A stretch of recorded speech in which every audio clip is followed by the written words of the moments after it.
Bismillahirrahmanirrahim. Assalamualaikum warahmatullahi taala wabarakatuh. Alhamdulillahirabbil alamin wa sallallahu ala sayyidina Muhammadin wa ala alihi washabihi wasallam. Amma ba'du. Apa kabar semuanya? Di akhir pekan ini mudah-mudahan sebagaimana biasa baik-baik semuanya. Mudah-mudahan ke depan juga baik-baik semua. Jangan melupakan kewajiban-kewajiban agama karena itu lebih penting daripada apapun ya yang akan menjadi bekal kita di yaumil qiyamah kelak. Baik. Agak sedikit aneh saya melihat berita ya karena ada judul seperti ini nih. Judulnya itu Roy Suryo versus kuasa hukum Jokowi. Bukan.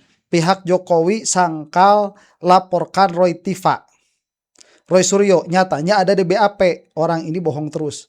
Kok bisa ya pihak Jokowi sangkal laporkan Roy Tiva? Nah terus kalau pihak Jokowi tidak melaporkan Roy Tiva, terus bagaimana ceritanya ini Mas Roy sama Dokter Tiva bisa sampai ke persidangan? Sekarang persidangan kan sedang berlanjut atas laporannya Jokowi. Tetapi pihak Jokowi menyangkal melaporkan Roy dan Tiva. Kok ada-ada aja ini gimana ceritanya? Tapi ada sedikit jawaban karena sebelumnya ada berita ini nih, ini 1 hari yang lalu. Prabowo minta hentikan laporan polisi terhadap Tio, ex ketua BEM UGM. Jadi kan kita tahu tuh ada relawan-relawan Prabowo yang kemarin itu melaporkan Tio. Nah sekarang dicabut laporannya. Nah mungkin karena inilah ya Jokowi tidak mau terlihat kurang negarawan. Akhirnya keluarlah bahasa yang tadi. Cuman supaya jelas ya, kita langsung saja saksikan supaya tidak berlama-lama. Kita saksikan dulu ini. Prabowo minta hentikan laporan polisi terhadap Tio, ex ketua BEM UGM. Kita saksikan dulu. Ini kami sebagai kuasa hukum dari Garda Ferdinand, Prabowo bersama teman-teman dari Garda juga datang ke Baris-Krim Polri melaksanakan amanat, arahan dan petunjuk dari Dewan Pembina Garda Prabowo dari Bapak Presiden yang mengamanatkan bahwa kepada Ketua Umum Garda untuk melakukan evaluasi terhadap Dumas pengaduan yang telah disampaikan atas nama saudara Tio Ardianto, mantan Ketua BEM UGM.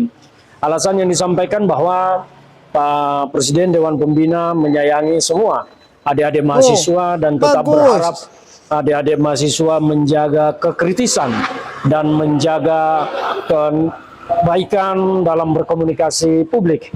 Pak Presiden sebetulnya sangat ingin berkomunikasi terus dengan adik-adik mahasiswa untuk menyampaikan fakta-fakta capaian pemerintah.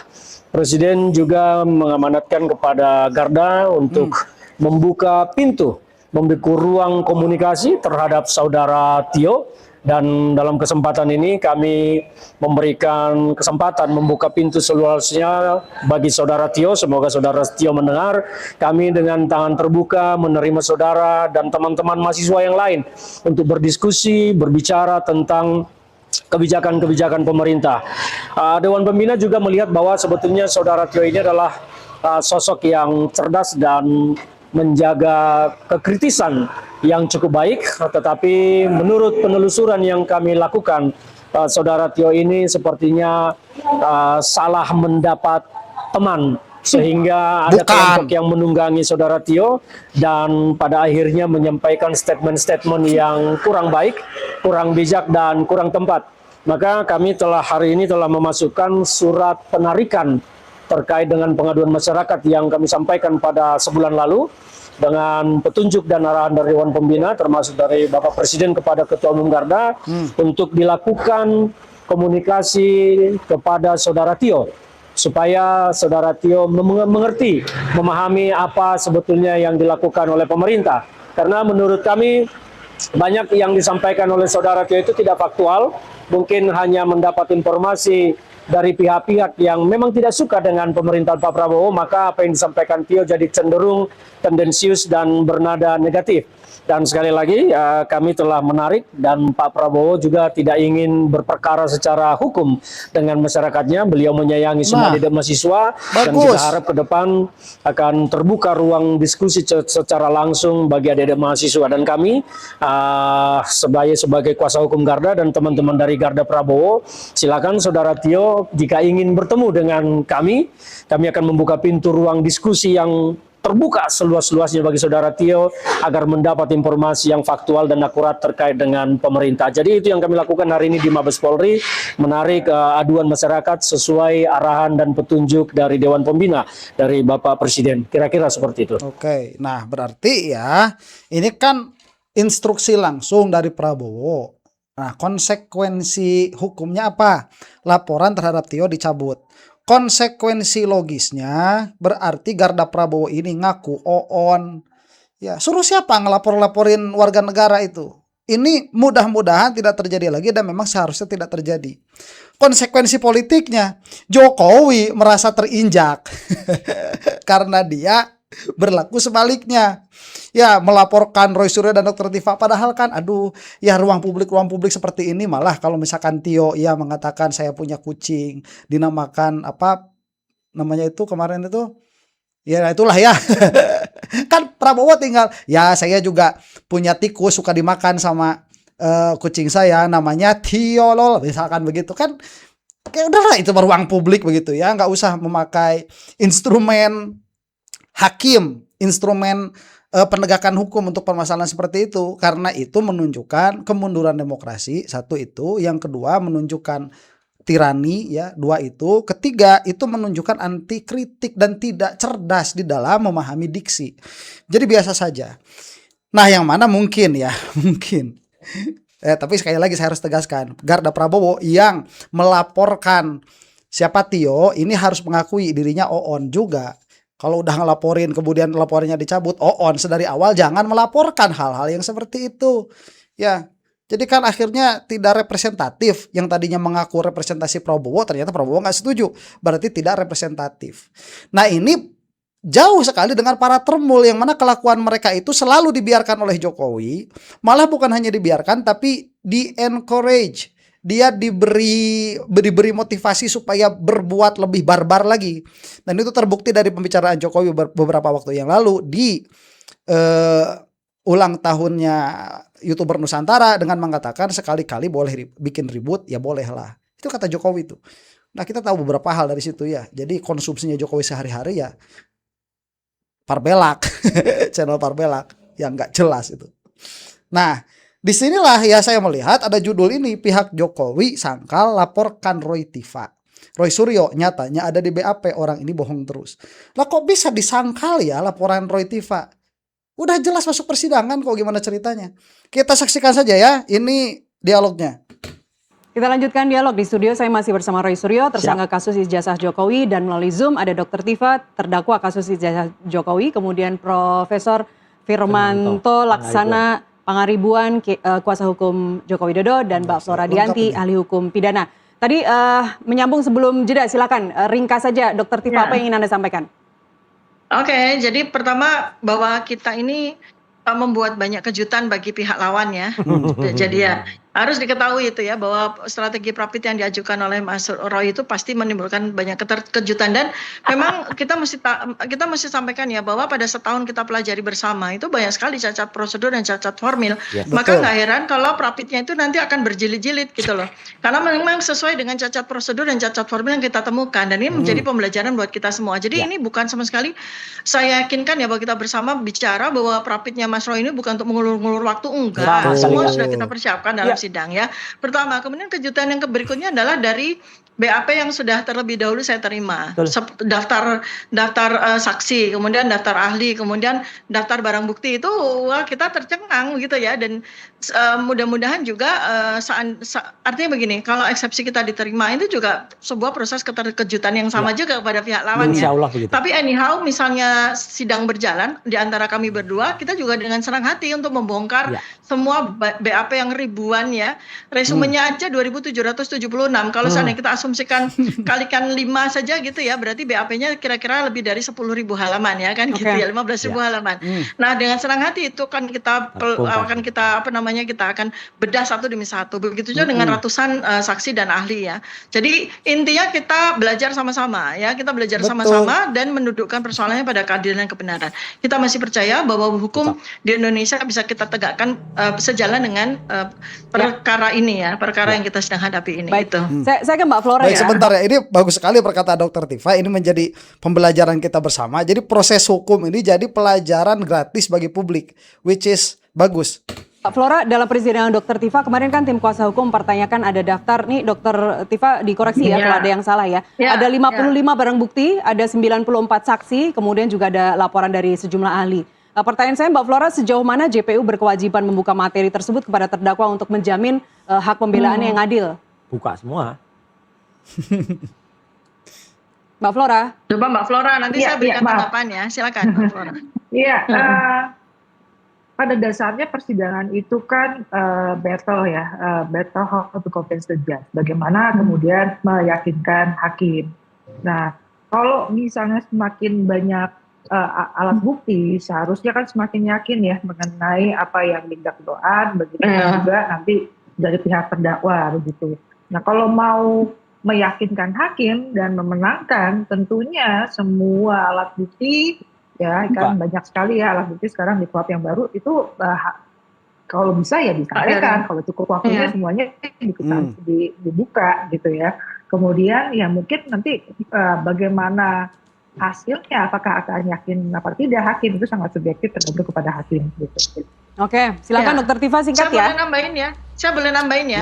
Ya, jadi pada KUHP itu ya, ini KUHP lama, KUHP barunya juga pasti menyesuaikan. Pada pasal 143 itu jelas dimaksud ya dengan surat pelimpahan perkara adalah surat pelimpahan perkara itu sendiri lengkap beserta surat dakwaan dan daftar semuanya, berkas perkara ya. Jadi berkas. hak kami, hak semuanya, hak dari jaksa, hak dari hakim maupun hak dari terdakwa itu untuk menerima semua berkas perkara. Ini kan yang aneh adalah bahwa kami hanya menerima sebagian saja dari BAP. Kemudian kami juga melihat semua saksi yang waktu itu dikonvince oleh Polda juga ternyata tidak dikeluarkan oleh jaksa. Nah, ini kan kita juga mencurigai jangan-jangan nanti tiba-tiba ada saksi atau ahli yang tidak ada dalam daftar itu tiba-tiba muncul pada persidangan. Kemudian BAP juga. Jadi BAP itu kemarin ya terakhir pada sidang yang ketiga, sudah ketiga kalinya kami minta dan disetujui oleh hakim.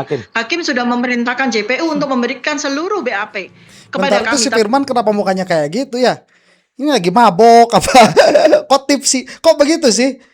Ini kan posisi wajah tidak rileks ya, seperti ini tuh. Coba tuliskan di bawah kolom komentar ya, si Firmanto ini ngapain kok, kenapa mukanya kayak gini? Tapi ternyata tidak dilakukan juga oleh JPU. Bahkan kemarin dengan terbata-bata ya, mereka mati-matian untuk tidak mau memberikan BAP kepada kami. Untungnya hakim kemarin bijak, beliau di akhir sidang memerintahkan untuk supaya JPU memberikan seluruh BAP kepada kami. Padahal itu BAP yang belum ada itu kurang lebih sekitar 26 BAP itu kuncian itu jantungnya perkara ini. Makanya kenapa kok disembunyikan ya? Sampai sidang berjalan kok masih disembunyikan itu ada apa gitu ya. Itu menarik sekali itu. Ya, gini Mbak Nas. Jadi saya sangat menghormati dan melihat bagaimana perjuangan tim hukum Dr. Tifa ya ketika sidang pada saat hari pertama lalu pun yang saya tahu BAP yang diberikan itu hanya BAP terdakwa. Lah ini kan nggak boleh dalam dalam KUHP semuanya harus diberikan BAP terdakwa, BAP semua saksi, semua ahli. Bahkan kemarin yang diminta oleh tim Dr. Tifa adalah bagaimana meminta daftar alat bukti, daftarnya saja kok. Bukan, tapi kan jaksa di sana ya Dok ya itu berusaha mempengaruhi hakim. Ini mereka minta barang bukti. Tapi untungnya hakim Bu Kristina Ernawati itu alhamdulillahnya bagus ya dan itu tegas dan saya menjadi saksi sendiri bagaimana perdebatan itu akan berguna juga bagi saya. Demikian juga pra-peradilan akan berguna juga untuk Dr. Tifa. Oke. Mas Roy, pihak Anda kan menyoroti ancaman pidana yang 12 tahun itu. Ya, betul, 12 dan 8 tahun. 12 dan 8. Apakah tingginya ancaman pidana yang 12 dan 8 itu sebenarnya menjadi alasan utama Anda mengajukan pra-peradilan yang ketiga Iya, ini? karena ini kan pasal selundupan. Yang katanya dulu ketika pelaporan Pak Firmanto juga ingat, saya tidak melaporkan orang. Mas Roy, tapi kan ini ancaman maksimal. Makanya itu tiba-tiba dalam BAP-nya Jokowi itu ada. Berarti kan bohong itu orangnya. Jadi kan orang itu melaporkan kami. Makanya ancaman maksimal yang sebenarnya kemarin pada pra-peradilan terbukti tidak ada barang bukti dan juga saksi yang terkait langsung. Misalnya melihat saya melakukan hacking, saya mencuri dari harddisknya Jokowi atau dari harddisknya Dian Sandi, nggak ada. Dian Sandi itu mengupload secara bebas. Dan itu bebas itu artinya 9 juta orang. Gitu. Sebentar Dr. Tifa. Sorry saya tambahin. Monggo. Saya mau ngingetin ya bahwa pada beberapa bulan yang lalu sebelum kita jadi tersangka itu pihak mereka itu menyangkal ya bahwa Pak Jokowi melaporkan kita dengan pasal 3235. nyatanya tahu, ada di pasal BAP. Iya, pasal 3235 itu kita tahu begitu. dari gelar perkara khusus tanggal Iya, 15 jadi kan Desember bohong. Orang ini Oke. memang bohong Bisa. terus. Ada gitu. ada error in persona, ada locus delicti juga yang dikritisi Iya, oleh para betul, kuasa Mbak. hukum Terima kasih. kemarin, Saya Profesor. respon ya, Mbak. Ya, Prof Firman silakan. Ya, jadi saya harus lurusin. Jadi tidak ada tuh deny seperti itu. Karena dari awal kami sudah menyampaikan bahwa kami jejak digital, Bang Firman, Ada. semua ada jejak digital. Sebentar, Dokter Tifa, sebentar. kami menyampaikan suatu aduan, ya, di mana aduan itu kami lengkapi dengan bukti-bukti awal adalah dokumen-dokumen ITA. Kemudian dalam penyelidikannya ternyata ditemukan adanya tindak pidana. Karena kan kami juga melihat dalam era post-truth seperti ini, jangan-jangan bukan Bu Tifa, jangan-jangan bukan Mas Roy, jangan-jangan bukan Alah. yang lainnya. Bisa. Alah, pret. Enggak, saya nggak perlu ngeles. Dari awal Pret. kita malah membuat ini akhirnya ketika memang terverifikasi, maka tentu di dalam penyelidikan ada nama-namanya dan itu straight langsung. Jadi kita nggak mau lah kita main-main seperti ini, seperti itu. Oke, Prof Firman. yang saya Jadi sampaikan, terkait Malu sendiri. Prof Firman terkait error in persona dan locus delictinya yang tidak sesuai, komentar Anda? kalau bicara error in persona sebagainya kan benar Ibu Tifa orangnya. Kecuali beda, maka benar bukan Bu Tifa misalnya. Tapi kan ini benar. Seperti diverifikasi. Jadi kalau bicara nota perlawanan formil, ya kan dilihat diverifikasi siapa. Tapi kalau apa yang disampaikan dari tadi itu adalah udah materi pokok. Dan yang perlu kita ketahui ya pemirsa ya, bahwa kita tuh hanya perlu membuktikan 2 alat bukti saja. Jadi kalau tadi Nah, itu ya disampaikan nggak ada. kita akan begini, menurut saya tidak seperti itu. Walaupun tentu Error in objecto. kita harus sampaikan karena kan kita sudah bisa lihat kan bahwa secara material persoalan ini kan adalah ijazah Pak Jokowi dan Bu Tifa juga secara gamblang menyampaikan Pak Jokowi yang mana. Kalau kita bicara siapa yang mengunggah itu kan berbeda dengan siapa pemilik atau iya. siapa yang sudah kita exercise dan Itu sekali lagi ketidaktahuan undang-undang ITE. Sebentar, itu. sebentar, Dokter Tifa, Penerapan sebentar. Undang-undang ITE. Sebentar, Nah. Dokter Tifa. Sebentar. Ini Firman tuh gimana? Saya juga sebentar aja ya. Ini secara material adalah ijazah Jokowi. Firmanto Oon. Ini secara material bukan ijazahnya Jokowi. Secara material ini adalah perkataannya Roy Suryo dan perkataannya Dokter Tifa. Itu materinya. Makanya jadi fitnah pencemaran nama baik. Lah undang-undang ITE ini juga lucu dari awal. Si Firman tadi mengatakan bukti awal ada dokumen ITE. Mana bukti awal dokumen ITE? Lah yang dijelaskan oleh kejaksaan kepada dakwaan di dalam dakwaan itu ya bukti-buktinya apa? Podcast, ya acara TV, judul-judulnya doang itu juga. Apa itu yang disebut dokumen ITE? Bukan. Nah ini makanya kok jadi bodoh semua pada akhirnya. Makanya jadi kita lihat kemarin si Effendi waktu ditanya apa itu dokumen elektronik, nggak bisa jawab juga kan. Karena mereka itu menyangka bahwa yang ada di YouTube itu dokumen ITE, bukan Oon. Ya, kemudian ini kita tidak melaporkan Dokter Tifa, itu kan polisi yang menyatakan. Itu kan yang pertama kali ngumpulin udah sama orang-orangnya. Kan si Syarif sedari awal sudah fishing, dia itu sudah memancing sedari awal. Siapa saja yang mau dipidanakan sedari awal. Ini mah kok Oon kok kebangetan. sekali lagi kan ini sudah masuk ke dalam materi dan saya yakin karena kita sudah berbicara mengenai materi berarti kan ke pembuktian. Jadi saya pikir udah tepat itu tadi ajakan Bu Tifa Ya, juga tapi lucu. sabar kita tunggu. Iya udah benar, makanya kita tunggu aja. Tentu kan jaksa akan menggunakan semua Oke, apa itu ya yang nanti mereka di bisa pembuktian lakukan. ya, Ya. Prof. Betul, saya rasa Oke, gitu. baik silakan. Tapi lucu gini Mbak, nggak semuanya. Jadi ketika sidang Dr. Tifa itu, kenapa beliau dan Pak Kuasa Hukum mengatakan error persona? Karena pada dakwaannya jelas tertulis. Saya waktu itu malah mendengar tidak ada nama Dr. Tifa. Justru Roy Suryo dan kawan-kawan. Lah ketika Dr. Roy Suryo, saya malah ngacung. Ya saya gitu. Jadi Nah, gitu. Kalau ada, bisa. harusnya ada pasal penyertaannya Junto 55 atau apa. Itu nggak ada. Jadi itu harusnya kalau bisa ini- dipatahkan di persepsi. Kenapa Iya, Prof kalau Firman? ini- Silakan. Di eksepsi. Ya, kalau ini saya bisa lurusin karena kan ada satu situasi di mana Bu Tifa, Pak Roy dan teman-teman lain saudara-saudara kita. Ya, nggak lain ada itu nama melakukan Dr. suatu Tifa. rangkaian. Adanya dan Sorry ya. kawan-kawan. Jadi kan boleh-boleh saja ada suatu situasi untuk berbagai delik itu dibolehkan kok di dalam. Junto 55-nya nggak ada. Dan Prof. seperti itu kan gitu. Jadi kalau bicara masalah Oon ya di sini tuh sedang dalam sidang Dokter Tifa. Dokter Tifa sedari awal dicek dulu kan sama hakim namanya siapa? Dokter siapa namanya itu? Tifa Fauzia ya. Tifa Fauzia. Ya. lahir sekian, ya ini sekian, ya ini di dalam kasus Roy Suryo dan kawan-kawan. Hah? Itu dalam dakwaan betul oleh dikatakan error in persona itu. Lah yang disebutkannya Roy Suryo, kalau mau namanya Dr. Tifa dan kawan-kawan. Ya, bukan Roy Suryo dan kawan-kawan. Ini kan sedang sidangnya Dr. Tifa. Jadi dakwaan dari awalnya sudah salah. Bukan. Oh, itu kan bisa saya luruskan itu. Itu kan yang dimaksud. Bukan masalah yang dimaksud.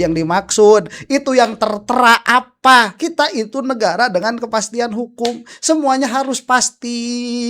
Firman Oon. Pak Roy dan kawan-kawan itu ingin menyampaikan bahwa ada satu situasi, ada orang juga, gitu kan. Tidak bisa Jadi dong. tidak surat bisa, dakwaan. orangnya tidak bisa. Firman Tolol. Kalau baru bicara di talk show seperti ini, Mas Roy Suryo dan kawan-kawan boleh. Tapi kalau di surat dakwaan itu kan Nggak harus boleh. perintah. Iya, Tetap betul. kan Kita bilang disampaikan error in dakwaan persona. untuk Bu Tifa Nggak ada namanya 5 surat dakwaan tuh ada unggahan. dan kawan-kawan tuh gimana ceritanya? Iya. Nanti Tadi yang saya bilang, dihukum dan kawan-kawan ya. enggak kan? dok. Yang Firman dihukum Tolol. dan kawan-kawan Untuk- nanti bukan Oh, iya. siapa-siapa. Untuk Firman menceritakan Tolol. situasinya, Nggak maka bisa, nggak bisa. disampaikan. Ya. Tetapi kalau untuk mendakwanya, satu kan jelas. Jaksa penuntut umum menyampaikan Abang ini selain ada 5 advokat, ya, Oke. abang selain advokatnya Pak Ada Joko Widodo, abang juga punya tanggung jawab moral sebagai pendidik ya, Pasti. sebagai profesor Pasti. ya. Jadi janganlah Pasti. ilmu hukum ini dibengkak-bengkokkan Oh, hanya tidak. Betul. hanya untuk kepentingan klien ada, janganlah ya. Kan kita Kan juga belajar kita bisa sama-sama lihat, kok ya. Bu Tifa, kan dakwaannya sudah dibacakan dengan sangat gamblang. Mana? Iya, Sudah justru dijelaskan. karena itu. Ya kan? Maka Jadi kita lihat kalau pada Bu surat Tifa dakwaan menarik itu. ke sana kemari kan itu sudah masuk ke pokok perkara. Maka saya Abang bilang yang tadi, menarik ke sana kemarin, itu saya tadi kan, luruskan. tadi dibilang, kok ini dakwanya ke Roy, karena memang kan bersama-sama. Iya, Artinya karena ada ada- hanya respon dan kawan-kawan. masih ada juga di Nggak situ. bisa dong, nggak Jadi nggak bisa. bisa. Mbak Flora, Mbak Flora, Firman silakan, Mbak Tolol. Flora. Ya.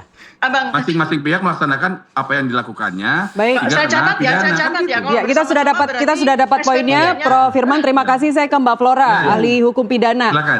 Terkait error in persona, error in objecto, kemudian juga locus delicti yang kemarin menjadi perlawanan ya Yes. oleh tim kuasa hukum. Pendapat Anda, Mbak Flora? Ya, jadi wah ini udah bicaranya elaborasi ilmu hukum sih Mbak, kalau kita bicara soal locus delicti, tempus delicti gitu. Karena pada dasarnya kalau kita menyatakan bahwa wah ini harus reasonable doubt ya, ini harus jelas nih pasti yang mana. Nah, persoalannya di ilmu hukum kita itu masih juga menganut ya, mengimplementasikan namanya teori offset. Offset itu kita ada 3 macam. Ya, kapan sih suatu peristiwa pidana itu dianggap terjadi? Itu ada 3 teorinya. Ada pada saat terjadinya akibat, pada saat dimulainya perbuatan, pada saat sudah dimulainya ada gitu ya, dimulainya ada akibat dari perbuatan. Nah, 3-tiganya itu sehingga bisa menunjuk ke beberapa lokus gitu, beberapa lokus delikti. Makanya dalam surat dakwaan itu tidak seperti common law system yang sudah pasti di jalan apa, ya tanggal berapa gitu loh. Cuma itu dituliskan setidak-tidaknya di jalan misalnya di Jakarta Selatan atau setidak-tidaknya dalam jurisdiksi Pengadilan Negeri Jakarta Selatan. Itu misalnya. Jadi kita kalau seperti bicara soal ini, maka itu bicara soal ini ya teori hukum gitu loh. Nah, persoalannya memang harusnya ya secara due process of law seharusnya tegas gitu. Gimana nih gitu. Dengar Firman Tolol, dengar. Oke. Baik, tapi intinya 2 strategi hukum yang diambil oleh baik Mas Roy maupun Dr. Tifa ini. Sebentar, ini ada yang off tadi dari Mbak Flora itu, satu lagi tidak disebutkan. Kapan? Ini bagus ya, ini ontologi hukum. Kapan terjadinya? Kapan terjadinya suatu tindak pidana? Ada 3 tuh, saat terjadinya akibat. Jadi kalau tidak ada akibat ya tidak ada tindak pidananya. Misalkan bakar gedung itu tapi tidak ada akibatnya, berarti tidak bisa terjadi tindak pidana. Itu atas teori yang pertama. Atas teori yang kedua, saat permulaan perbuatan bakar gedung itu, nah itu sudah pidana sedari awal karena tidak melihat akibat, yang melihat adalah perbuatannya. Kayak kemarin si Alor Boy, boy, what's up boy? Nah kalau dalam pandangan teori yang pertama berarti Alor Boy itu tidak melakukan tindak pidana. Atas teori yang kedua berarti Alor Boy itu melakukan tindak pidana. Nah itu pun masih dalam perdebatan. Nah makanya seharusnya kemarin si Alor Boy itu dilaporkan itu, atau setidaknya harusnya ditangkap sama polisi. Nanti biarkan hakim memakai madhab yang mana. Tapi tidak menyebutkan yang ketiga. Padahal sayang sekali, ini bagus sekali ya. Ini permulaan akibat lagi, balik lagi ke yang pertama. Mungkin lupa Mbak Flora itu. Tapi inti dari pertanyaannya kan bukan ini sebetulnya. Itu membahasnya terlalu global. Di persidangan, ini persidangan Dr. Tifa, tidak disebut nama Dr. Tifa. Yang disebut itu Roy Suryo. Gimana itu Roy Suryo CS? Tadi jawabannya sudah ada. Seharusnya tegas. Tuh bedanya yang dibayar sama yang kagak dibayar mah. Si Firmanto pada dibayar sama Jokowi atuh. Ya mau terus aja begitu. Makanya menyesatkan. Penyesatan.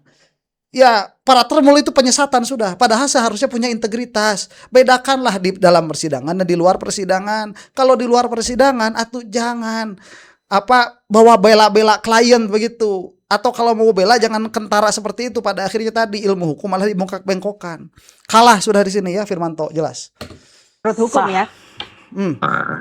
Bisa. Ya, bisa lah. Iya. Oke, silakan Mas Roy. Ya sah. Jadi terima kasih ya Bu Flora dan juga Pak Irvanto. Jadi gini, semua yang kita lakukan itu adalah menyesuaikan dengan kitab hukum acara pidana yang baru. Ya gitu. Kalau misalnya di situ memang ada yang membolehkan kita untuk melakukan beberapa kali praper dan itu tidak ada, ya ini benar Bu Flora. Tidak seperti ada banyak itu kuasa hukum dari sono ya itu yang kemudian yang nggak resmi. Kalau yang resmi seperti Pak Firmanto, kemudian Siapa yang Pak Rifai, kemudian banyak yang nggak resmi yang ngaku-ngaku apokat itu juga ada, yang ada kuasa hukum hitam putih merah biru segala itu kacau lah pokoknya. Nah itu ngawur, udah nggak punya legal pacar standing. kalian. Jadi kita terima kasih ya. Makanya gini masyarakat, Mbak Nas dan juga pemirsa Nusantara, silahkan kita melihat ini adalah ujian ya, batu ujian untuk KUHP dan juga kitab undang hukum acara pidana kita yang baru. Dan juga di situ ada banyak seperti kemarin ketika Prapit. Ada kemudian ketika penggerbekannya atau katakanlah penangkapannya mengatakan itu dikatakan pakai KUHP lama, tapi ternyata suratnya pakai KUHP baru. Itu kan yang bagus Yang nanti menerima hikmahnya adalah kepolisian. Kepolisian akan makin presisi, akan makin hati-hati untuk menerapkan ini dengan lebih baik lagi. Dan masyarakat tidak akan jadi korban lagi. Jadi nanti masyarakat kalau memang terorisme, kalau memang itu pelanggaran HAM berat, silahkan dilakukan penggerudukan seperti itu. Tapi kalau ini misalnya hanya masalah fitnah, cemaran nama baik. Lah kok pendatangannya kayak saya bayangkan kayak film G30 SPKI. Gitu. Iya makanya gitu loh. Jadi itulah yang kami lakukan dan insya Allah apa yang kami lakukan berdua ini ya, saya dan Dr. Tifa dengan tim kuasa hukum kami ya. Di Dr. Tifa ada TPDT, di saya ada Tokham, itu akan berguna dan kita tetap kompak. Kita tetap bersatu. Ya, gitu. Sip. Saya ke Prof. Firman. Saya tahu pertanyaan ini pasti akan langsung ditimpali oleh Dr. Tifa dan Mas Roy karena pasti tidak akan setuju. Tapi izinkan Prof. Firman untuk menjawab terlebih dahulu. Prof, Anda sebelumnya menyatakan bahwa restoratif justice itu merupakan bagian dari dinamika penyelesaian perkara itu. Apakah opsi itu masih terbuka, Prof, saat ini? Jadi kan sebagaimana kita ketahui ya, bahwa ada 3 orang yang telah mengutarakan mengenai mekanisme kebenaran dan kemudian diberikan restoratif justice. Jadi saya pikir apa yang dilakukan sama Mas Roy dan kawan-kawan juga kan sesuai dengan hukum acara. Dan tadi disampaikan sama Bu Tifa di awal disampaikan ada restoratif justice. Karena produknya kalau sudah masuk seperti ini kan nanti kan penetapan seperti ya penetapan dari hakim. Jadi saya pikir kalau memang itu ditempuh ya bagus. Tapi kalau memang ingin membuktikan apa yang mereka lakukan itu benar, ya silahkan. Kami tentunya memberikan ini sebesar-besarnya kepada Bu Tifa dan kepada Mas Roy. Baik, sebentar. Saya kira cukup ya itu. Nah, masalah restoratif bakal muter-muter lah, si Firmanto mah udah tahu semua ya. Masalah restoratif justice juga, ini karena ada undang-undang ITE, seharusnya kan tidak ada RJ. Karena ini adalah tindak pidana murni. Sedari awal itu yang disangkakan. Ya, itu yang disangkakan. Lah kemudian masa sekarang dakwaan tidak sama dengan sangkaan? Kalau misalkan undang-undang ITE tidak disangkakan, kok bisa ada di dalam dakwaan? Apabila itu dia disangkakan, kok bisa jadi RJ? Karena itu tindak pidana murni begitu. Ya, ini udah acak-acakan dari awal. Makanya kita kawal terus. Mudah-mudahan termul cepat habis, binasa untuk Anda yang bukan termul. Wallahu taala a'lam bissawab. Assalamualaikum warahmatullahi taala wabarakatuh.